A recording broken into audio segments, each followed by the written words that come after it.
નમસ્કાર દોસ્તો, હું તમને જે વિડીયો બતાવવાનો છું એ વિડીયો બરાબર ધ્યાનથી સાંભળજો. કારણ કે ભારતીય જનતા પાર્ટીના જે નેતાઓ છે ને એનું એક જ કામ છે કે જે જ્ઞાતિમાં એ લોકો ભાષણબાજી કરવા જાય ને એ જ્ઞાતિના વખાણ કરવાના. આદિવાસી સમાજમાં જાય તો આદિવાસીને અમે આમ આપ્યું, આદિવાસીને ફલાણો આપ્યો, આદિવાસીઓ માટે સ્કૂલો બનાવશું. દલિત સમાજમાં જાય તો દલિત સમાજના વખાણ કરવાના. આહિર સમાજમાં જાય તો આહિર સમાજના વખાણ કરવાના. રબારી સમાજમાં જાય તો એના વખાણ કરવાના. પણ આજે ગુજરાતના ગૃહમંત્રી શું ફાંકા ફોજદારી કરે છે એનો મારે તમને ખુલાસો કરવો છે. હું તમને જે વિડીયો બતાવવાનો છું એ બરાબર ધ્યાનથી તમે સાંભળજો. આજે આહિર સમાજ વચ્ચે જાય, રબારી સમાજ વચ્ચે જાય તો ગૌ માતાઓની વાતો કરનારા આ ભારતીય જનતા પાર્ટીના દરેક નેતાઓને તમે ઓળખો.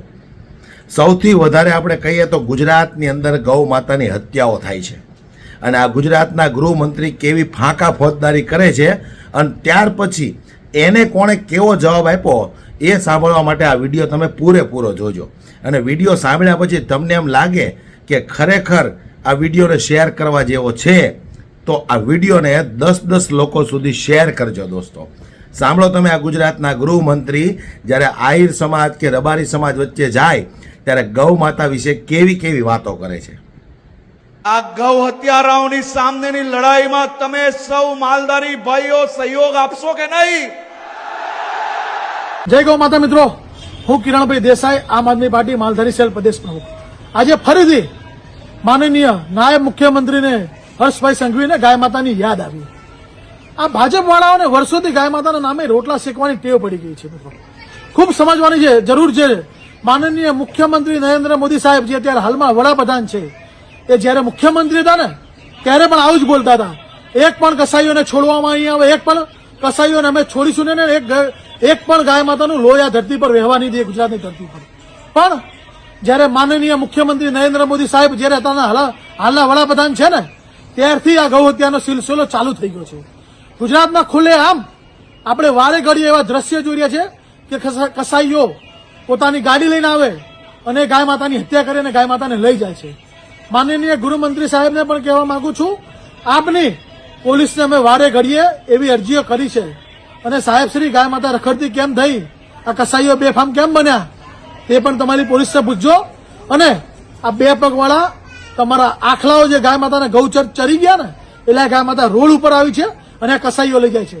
અને બહુ જ આપણે વચન આપ્યું છે ને તો ચાલો આપણે બંને સાથે મળીને આ વચન નિભાવવા સાથે હું તમને બતાવું કે ગુજરાતમાં તો કસાઈઓ ખુલ્લેઆમ ફરી રહ્યા છે. પણ આપની એએમસીમાં આજ પણ આપને પણ લેટર લખ્યો છે, માનનીય વડાપ્રધાનને લખેલો, માનનીય ગૃહમંત્રીને પણ લખેલો. 55,000થી વધુ ગાય માતા ગુમ છે. અને થોળમાં તાજેતરમાં 6-8 મહિને થઈ ગયા ત્યારે આપના મહેસાણા કમિશનર સાહેબને પણ અમે લેટર લખીને એ ગુનેગારના ત્યાં ગાય માતાની હત્યા ખુલ્લેઆમ થઈ રહેલી તેને પણ તેની પર ફરિયાદ નોંધવામાં નથી આવી. એટલે માનનીય મુખ્યમંત્રી સાહેબ, નાયબ, ખાલી ફાંકા ફોજદારીને ગાય માતાના નામે રાજકારણ બંધ કરી દો. તમને કાયમથી ટેવ પડી ગઈ છે. પણ જો ગાય માતાની બુરીમાં બુરી હાલત થઈ હોય તો તમારા રાજમાં થઈ છે. આજે ગાય માતા રખડતી થઈ છે, તમારા રાજમાં થઈ છે. આજે પહેલી વખત ભારત દેશમાં કોઈ એવું રાજ્ય બન્યું છે ગાય માતાનું લાયસન્સ લેવું પડે, તમારું રાજ્ય છે. અને ખુલ્લેઆમ કસાઈ ફરી રહ્યા છે એ તમારું રાજ્ય છે. એટલે માનનીય ગૃહમંત્રી સાહેબ, તમારા મોઢે ગાય માતાની વાતો સારી નથી લાગતી. ગાય માતાની હત્યા કરનારી અને ગાય માતાની ખુલ્લેઆમ માંસ મટન વેચતાની કંપની, અલાના કંપની જો તમે 250 કરોડ ફંડ લીધું છે એ ભૂલી ના જશો. હવે તમે આ વાતો બંધ કરી દો. તમે ખુલ્લા પડી ગયા છો અને હિન્દુ ધર્મના લોકો તમને જોઈ રહ્યા છે કે તમે ગાય માતાની હત્યા કરી રહ્યા છો અને ગાય માતાના ગૌચર તમારા ભાજપના બે આખલાવાળા પગવાળા આખલાઓ ગૌચર ચરી ગયા છે. એટલે અમારી બે હાથ જોડીને વાત વિનંતી છે, જો તમે ખરેખર ટાંટિયા તોડવાની વાત કરતા હોય તો ચાલો અમે તમારી સાથે છીએ. ગાય માતા કેટલી જગ્યાએ કસાઈઓ ખુલ્લેઆમ લઈ જાય છે અમે તમને બતાવીએ. ગાય માતાના હિતમાં અમે આજે પણ તમારી જોડે ઉભા છીએ અને કાલે પણ ઉભા રહીશું, પહેલા પણ ઉભા છીએ. પણ સાચી વાત કરો, ખાલી લોકોને મૂર્ખ બનાવવાની ફાંકા ફોજદારી કરવાની વાતો બંધ કરી દો. જય હિન્દ, જય ગૌ માતા.